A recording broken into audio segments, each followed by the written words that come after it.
In this tutorial, we'll show you how to order custom UV DTF stickers on DTF Dallas. From the main menu, hover over UV DTF Sticker to view all available UV DTF products. Select UV DTF Custom Sticker Transfers by Size to continue. On this page, you can choose your sticker size, upload your artwork, and place your order. Choose the size that best fits your project. Options are available for cups, keychains, decals, and more. Click Choose File and upload your design in the highest quality available. Before proceeding, review your design carefully and check the approval box.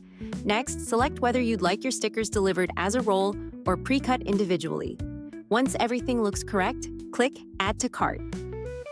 You can also add optional services such as rush order handling or a free sample pack before completing your order.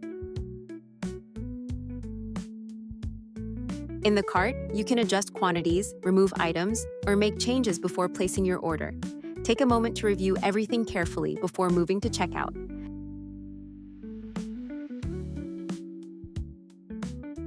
Proceed to checkout, complete your order, and we'll begin production right away.